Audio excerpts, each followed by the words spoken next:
नमस्कार, ये आकाशवाणी पटना है। अब आप समी अहमद से प्रादेशिक समाचार सुनिए। पहले मुख्य समाचार।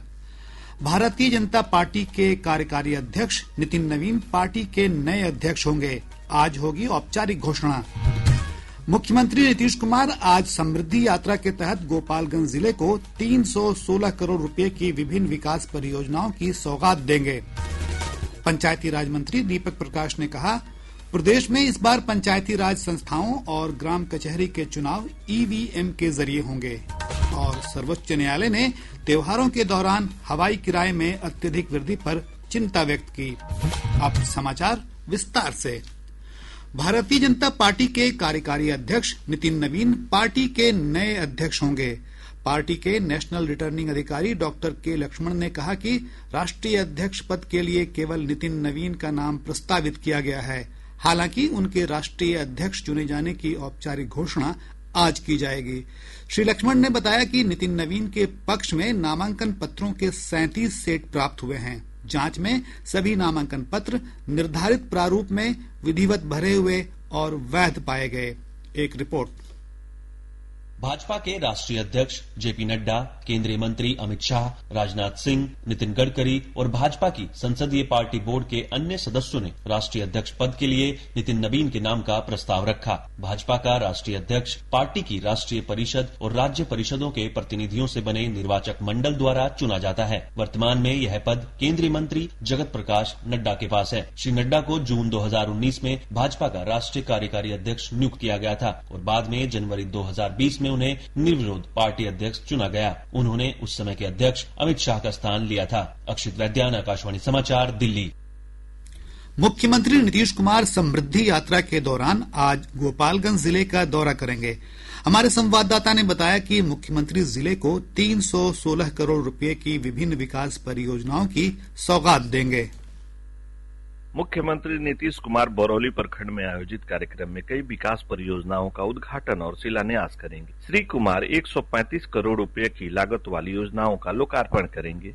वहीं 181 करोड़ रुपए की योजनाओं का शिलान्यास करेंगे। मुख्यमंत्री समृद्धि यात्रा के क्रम में इस दौर में चलाई जा रही विभिन्न विकासात्मक और कल्याणकारी योजनाओं की समीक्षा भी करेंगे। साथ ही वे जन संवाद को भी संबोधित करेंगे। इस दौरान उप मुख्यमंत्री सम्राट चौधरी और विजय कुमार सिन्हा समेत कई जनप्रतिनिधि मौजूद रहेंगे। आकाशवाणी समाचार के लिए गोपालगंज से मदेश कुमार तिवारी।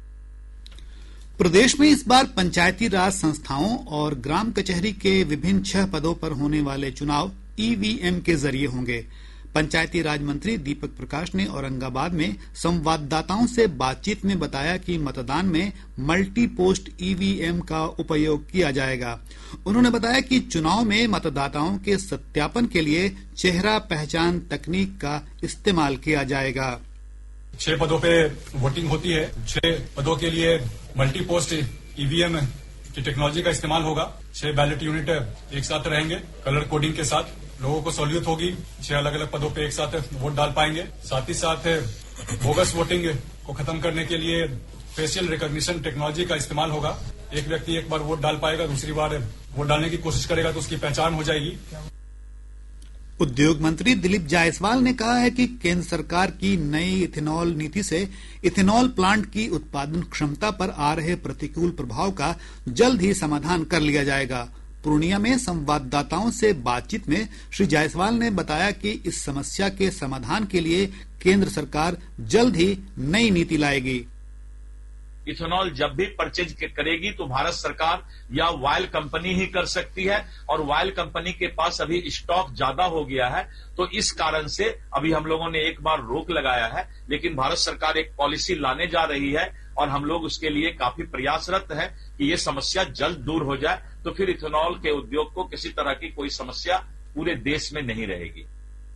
गौरतलब है कि केंद्र सरकार की नई इथेनॉल नीति के तहत बिहार में तेल कंपनियों की ओर से इथेनॉल खरीद को 100% से घटाकर 50% कर दिए जाने से राज्य के 14 डेडिकेटेड इथेनॉल प्लांट गंभीर संकट में आ गए हैं। कई प्लांट या तो आधी क्षमता पर चल रहे हैं या पूरी तरह बंद हो गए हैं। रेलवे में नौकरी के बदले जमीन घोटाला मामले में दिल्ली उच्च न्यायालय ने राजद अध्यक्ष लालू प्रसाद की याचिका पर फैसला सुरक्षित कर लिया है। इस मामले में लालू प्रसाद ने घोटाले में दर्ज प्राथमिकी को रद्द करने का अनुरोध किया है। राजद अध्यक्ष ने प्राथमिकी के साथ साथ वर्ष 2022, 2023 और 2024 में दायर आरोप पत्रों और संज्ञान संबंधी आदेशों को भी रद्द करने का अनुरोध किया है। देश इस वर्ष 26 जनवरी को 77वां गणतंत्र दिवस मना रहा है। हमारे संवाददाता ने बताया है कि राष्ट्रीय कार्यक्रमों में जनता की भागीदारी बढ़ाने के सरकारी प्रयासों के अंतर्गत कई अतिथियों को आमंत्रित किया गया है। नई दिल्ली के कर्तव्य पथ पर होने वाली गणतंत्र दिवस परेड देश की सांस्कृतिक विविधता और सैन्य शक्ति की एक अनुपम झलक है। रक्षा मंत्रालय के अनुसार इस परेड को देखने के लिए करीब 10,000 विशेष मेहमानों को आमंत्रित किया गया है। इसमें नवाचारक, स्टार्टअप से जुड़े युवा, स्वयं सहायता समूहों के सदस्य और विभिन्न सरकारी योजनाओं के अंतर्गत बेहतर कार्य करने वाले लोग भी शामिल हैं। इसके साथ ही आय और रोजगार सृजन में अहम योगदान देने वाले लोगों को भी इस परेड में शामिल होने का अवसर दिया गया है। मंत्रालय ने बताया कि इन लोगों को आमंत्रित करने का उद्देश्य उनके योगदान का सम्मान करना और राष्ट्रीय महत्व के कार्यक्रमों में जनभागीदारी को और मजबूत करना है। सौम्या शरण के साथ सकलैन अख्तर, आकाशवाणी समाचार, दिल्ली। गणतंत्र दिवस पर नई दिल्ली में आयोजित होने वाले मुख्य समारोह में शामिल होने के लिए राज्य के 10 मुखिया को निमंत्रण मिला है। इनमें सहरसा जिले के महेशी प्रखंड की पंचायत बीर गांव की मुखिया अर्चना आनंद और ग्राम पंचायत नहरवार की मुखिया नूतन भारती भी शामिल हैं। नूतन भारती निमंत्रण मिलने पर काफी उत्साहित हैं और कहती हैं कि ये उनके कामों का सम्मान है।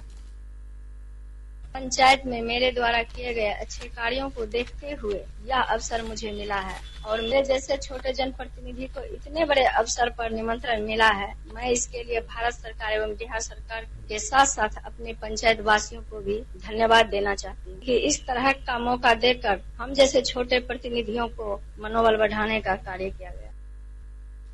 प्रादेशिक समाचार आप आकाशवाणी पटना से सुन रहे हैं। ताजा समाचारों के लिए आप हमारे एक्स हैंडल AIR_News_पटना पर जा सकते हैं। सर्वोच्च न्यायालय ने हवाई किरायों में होने वाली अप्रत्याशित वृद्धि पर चिंता जताई है। न्यायमूर्ति विक्रमनाथ और संदीप मेहता की पीठ ने एक जनहित याचिका पर सुनवाई करते हुए विमानन कंपनियों द्वारा हवाई किराए में की गई अत्यधिक बढ़ोतरी को यात्रियों का शोषण बताया। खंडपीठ ने केंद्र सरकार और नागर विमानन महानिदेशालय से इस संबंध में जवाब दाखिल करने को कहा है। निजी विमानन कंपनियों के किराए और अन्य शुल्कों में होने वाली अप्रत्याशित वृद्धि को नियंत्रित करने के लिए नियामक दिशा निर्देशों हेतु जनहित याचिका दायर की गई थी। अगली सुनवाई 23 फरवरी को होगी। पटना हाईकोर्ट ने मामलों की सुनवाई का एक नया रिकॉर्ड बनाया है। न्यायमूर्ति आरपी मिश्रा की एकल पीठ ने कल शराबबंदी कानून से संबंधित 510 मामलों की सुनवाई के साथ यह रिकॉर्ड बनाया। न्यायमूर्ति आरपी मिश्रा के न्याय कक्ष में कल 510 केस सुनवाई के लिए सूचीबद्ध किए गए थे। इस दौरान सभी मामलों की सुनवाई के लिए पुकार लगाई गई। इनमें 475 मामलों की सुनवाई कर उन्हें निष्पादित किया गया। वहीं जिस केस में वकील उपस्थित नहीं हुए उसे अगले दिन के लिए सूचीबद्ध करने का आदेश जारी किया गया। मुख्य सचिव प्रत्यय अमृत ने एग्री स्टैक अभियान के तहत निर्धारित अवधि में 50% लक्ष्य प्राप्त करने का अधिकारियों को आदेश दिया है। एग्री स्टैक और किसान रजिस्ट्री अभियान की समीक्षा बैठक के दौरान उन्होंने सभी जिलाधिकारियों को इस संबंध में आवश्यक दिशा निर्देश दिए। एग्री स्टैक अभियान के तहत प्रदेश के प्रत्येक किसान की यूनिक आईडी बनाई जाती है। इस आईडी के आधार पर किसानों को सभी संबंधित योजनाओं का लाभ प्रदान किया जाएगा। शब-ए बारात के मौके पर 3 फरवरी की रात इबादत की जाएगी और 4 फरवरी को रोजा रखा जाएगा। इमारत शरिया के नायब काजी शरीयत मुफ्ती वसी अहमद कासमी ने बताया कि शाबान के महीने का चांद कल नजर नहीं आया। इसके मद्देनजर शब-ए बारात 3 फरवरी को मनाया जाएगा। प्रदेश में मौसम शुष्क बना हुआ है। पछुआ हवा की रफ्तार में कमी आने से अधिकतम और न्यूनतम तापमान में बढ़ोतरी दर्ज की गई है। मौसम पूर्वानुमान में कहा गया है कि अगले 2-3 दिनों के दौरान औसत तापमान में 2 से 4 डिग्री सेल्सियस तक की और बढ़ोतरी हो सकती है। विभाग ने कहा है कि सुबह के समय कुछ स्थानों पर हल्के से मध्यम स्तर का कुहासा छाए रहने की संभावना है। मधुबनी जिले के पंडौल पावर ग्रिड में पिछले दिनों हुए हादसे में घायल कार्यपालक अभियंता अश्विनी कुमार और ऑपरेटर सज्जन कुमार की इलाज के दौरान मौत हो गई। दोनों का इलाज दिल्ली के सफदरजंग अस्पताल में चल रहा था। निगरानी जांच ब्यूरो की टीम ने औरंगाबाद जिले के दाऊदनगर अनुमंडलीय अस्पताल में पदस्थापित लिपिक ब्रिज मोहन लाल को 2000 रुपये रिश्वत लेते रंगे हाथ गिरफ्तार किया है। गिरफ्तार लिपिक एक जीएनएम की हाजिरी बनाने के लिए रिश्वत ले रहा था।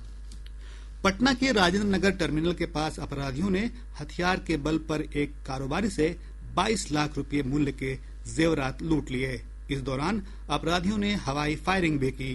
पीड़ित हाजीपुर का रहने वाला है।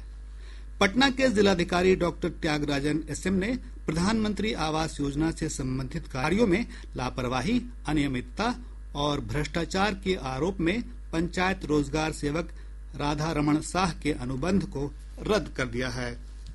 और अब खबरें खेल जगत से। राजगीर खेल परिसर में कल से 3 दिवसीय महामना हॉकी गोल्ड कप टूर्नामेंट की शुरुआत हुई। ग्रामीण विकास मंत्री श्रवण कुमार और स्थानीय सांसद कौशलेंद्र कुमार ने प्रतियोगिता का उद्घाटन किया। इस प्रतियोगिता में 7 राज्यों की 16 टीमें भाग ले रही हैं। कल पहले दिन 12 मुकाबले खेले गए। बिहार क्रिकेट एसोसिएशन ने बीसीसीआई द्वारा आयोजित कर्नल सी.के. नायडू ट्रॉफी के लिए बिहार पुरुष अंडर 23 टीम की घोषणा कर दी है। टीम की कमान पृथ्वीराज को सौंपी गई है। यह प्रतियोगिता 23 जनवरी से नागालैंड के दीमापुर में आयोजित होगी। अब पटना से प्रकाशित प्रमुख समाचार पत्रों की सुर्खियों के साथ हैं अभिषेक दास। आज के सभी समाचार पत्रों ने अलग अलग खबरों को प्रमुखता से प्रकाशित किया है। हिन्दुस्तान लिखता है, भाजपा में अब नवीन युग, नितिन नवीन के पार्टी अध्यक्ष बनने की औपचारिकताएं पूरी, ऐलान आज। दैनिक जागरण ने मुख्यमंत्री नीतीश कुमार के हवाले से लिखा है, केंद्र सरकार की मदद से रोजगार और आय दोगुनी करने का लक्ष्य। चांदी की कीमतों में ऐतिहासिक बढ़ोतरी को दैनिक भास्कर ने प्रमुखता देते हुए लिखा है, नई ऊंचाई, 33 दिन में चांदी 2 लाख से 3 लाख रुपए प्रति किलो हुई। प्रभात खबर लिखता है, राजद के कार्यकारी अध्यक्ष बनाए जा सकते हैं तेजस्वी। राष्ट्रीय सागर के शब्द हैं, यूएई राष्ट्रपति पहुंचे भारत, पीएम मोदी ने किया स्वागत, बोले भाई भाई को लेने पहुंचा। आज अखबार की सुर्खी है, भारत का जीडीपी ग्रोथ रेट बढ़कर 7.3% हुआ। और अब अंत में मुख्य समाचार एक बार फिर। भारतीय जनता पार्टी के कार्यकारी अध्यक्ष नितिन नवीन पार्टी के नए अध्यक्ष होंगे। आज होगी औपचारिक घोषणा। मुख्यमंत्री नीतीश कुमार आज समृद्धि यात्रा के तहत गोपालगंज जिले को 316 करोड़ रुपए की विभिन्न विकास परियोजनाओं की सौगात देंगे। पंचायती राज मंत्री दीपक प्रकाश ने कहा, प्रदेश में इस बार पंचायती राज संस्थाओं और ग्राम कचहरी के चुनाव ईवीएम के जरिए होंगे। और सर्वोच्च न्यायालय ने त्योहारों के दौरान हवाई किराए में अत्यधिक वृद्धि पर चिंता व्यक्त की। इसके साथ ही आकाशवाणी पटना से प्रसारित प्रादेशिक समाचार का ये अंक समाप्त हुआ। आकाशवाणी पटना से अगला समाचार बुलेटिन दोपहर 2 बजे प्रसारित किया जाएगा। नमस्कार।